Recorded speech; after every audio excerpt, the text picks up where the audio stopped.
Good morning guys, and today we're going to take a look at Africunia. I'm going to split this video in a couple different parts. First we're going to do an overview. We'll take a look at what is Africunia, your main goal and mission, website quality, ICO information, roadmap, and a unique factor. After that we're going to take a look at the team, social media presence, and the bounty program. Then we can weigh out the pros and cons of this company, and you can decide if it's worth investing in. Let's get started. Now, Africunia is a cryptocurrency bank that aims to create and launch innovative banking model that enables cryptocurrency utilization without risks, technical barriers and hurdles related to holding, moving, and trading tokens in digital currencies. Now, Africunia aims to reach the scale to provide a technology-fueled blockchain-era environment with long-established and emerging banking products and become a one-stop shop for any banking requirements eventually. Africunia is currently implementing Africunia Protocol Consciousness Algorithm, based crypto called Fcash.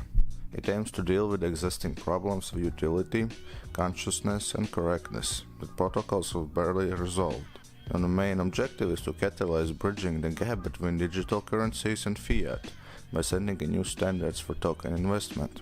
Now I'd like to know that all this information has been taken from Africunia's website and Conwire, and it hasn't been easy to formulate one sentence which summarizes Africunia's mission, so I would encourage those of you who are interested in this ICO to do your own research. Now that leads us into the website. Let's talk design first. Now in this matter, everyone has its own opinion, and personally I have mixed feelings about it.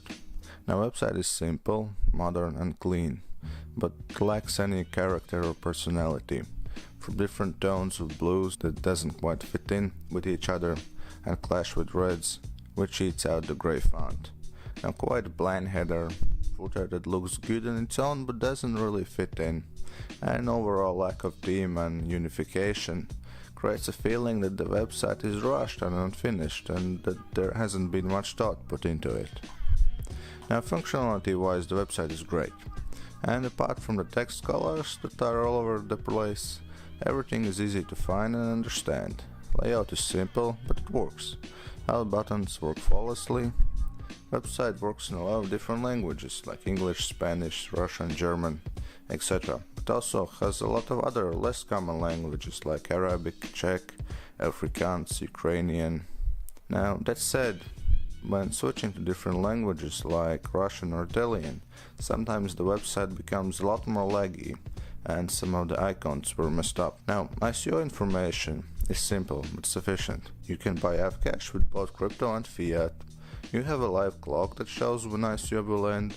You can see how much Fcash tokens will be sold and how much they are worth, as well as an animated bar that shows how much percent has already been sold out. Now I'm not the biggest fan of these in general, because they don't show the actual live amount, but instead are pretty animated to show certain percent, and some companies don't even bother to update animations, so you can't always trust them.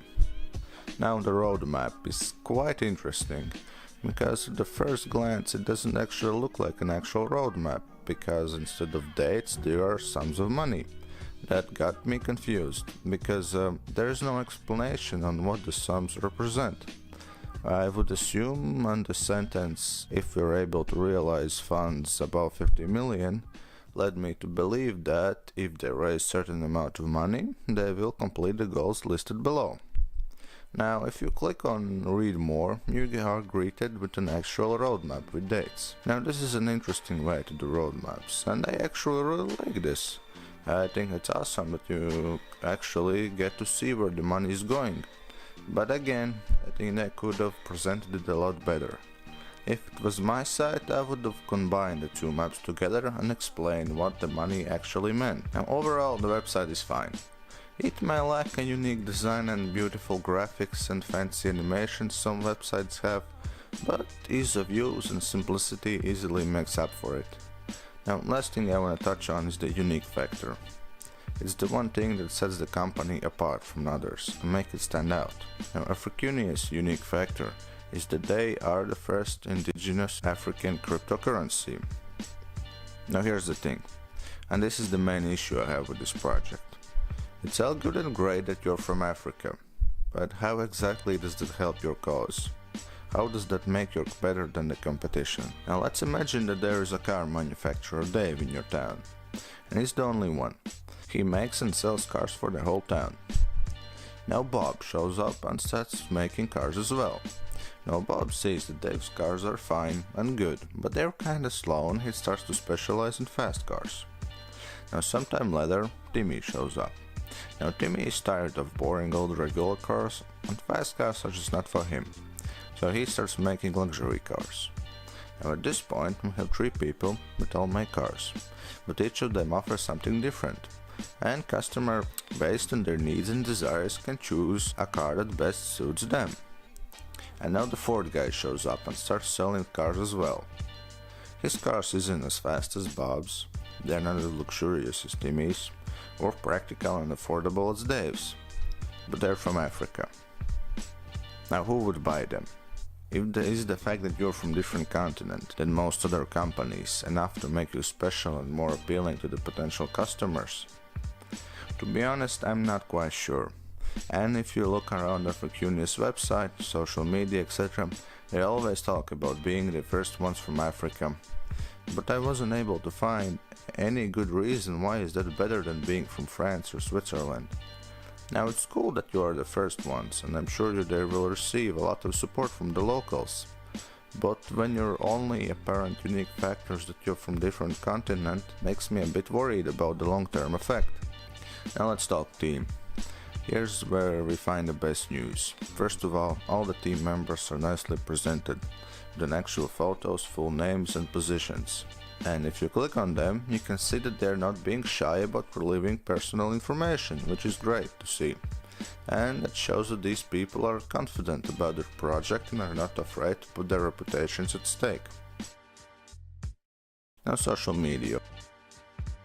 Now, social media is one of the most important things in ICO. It not only helps promote the company, but gives it personality and chance to communicate with the community. Now, and as far as Twitter and Facebook goes, I can't complain really. Africunia regularly posts updates and news and responds to people's questions quickly. Although they don't need to do that often because community's presence is lackluster. Tweets and posts get a lot of likes and retweets, but most of them come from bounty hunters, and actual people discussing things in comments are a rare sight. Now the YouTube channel is an interesting story. They have 2 radio programs with questionable audio quality, which is fine. One introduction video with your typical cartoonish graphics that explains what Africunia is and for some reason isn't on their website. But then there are 4 random videos that I can only explain as the animation intros you would see at the start of a normal video. I'll upload it at once. Now then there is this video.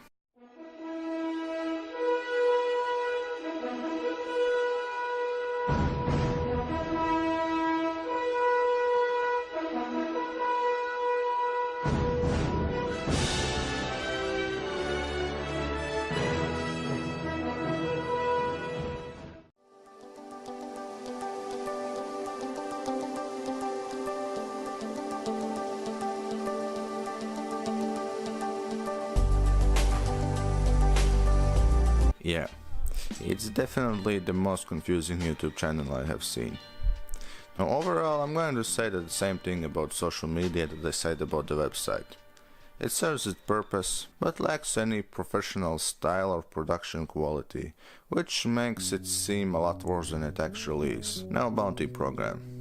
It's hard for me to say much about it, because it's pretty much the same as all other programs. I'm participating in a Twitter campaign and blog media campaign. Now Twitter is pretty straightforward. You must have at least 200 followers, 80% audit score, you have to make 5 retweets and 3 tweets a week using required hashtags, and report that on the thread. Now what's interesting is that if you have under 500 followers, you only earn 1 stake. Now if you have over 1000 followers, you get 10 stakes. Now usually stakes increase by 1, 2, maybe 3. 10 times is definitely interesting and means that if you want to participate and don't have 1000 followers, It's probably worth to wait until you get there and then start the program. Now for YouTube campaign, it's the usual 2 minutes original content rules. But rest is judged individually, and there isn't any requirements listed that if you complete them would make your video good quality, so pretty much you do your best and hope they like it. Now this video will participate in the program as well, and I'm curious how it will do, because they have been quite critical, I think with good reasons, but still critical. Now I will post updates on Twitter, so if you care about that, follow me there. Now overall, I think the program is one of the best. You have high budget and easy to follow requirements. Now pros and cons. Pros. Good idea with determined and strong team behind it. A good bounty program. Good media presence and involvement. Token price is already out. Cons. Lack of any practical unique factor. Fact that companies from Africa doesn't have any apparent benefits to the cause. No, website design is quite bland and lacking. Confusing YouTube channel. Now this was my Africunia overview, my thoughts and opinions, and if you want to invest in the company I would encourage you to do your own research and post your thoughts in the comments below. Now if you found the video helpful, leave a like, subscribe, follow me on Twitter. Take care guys.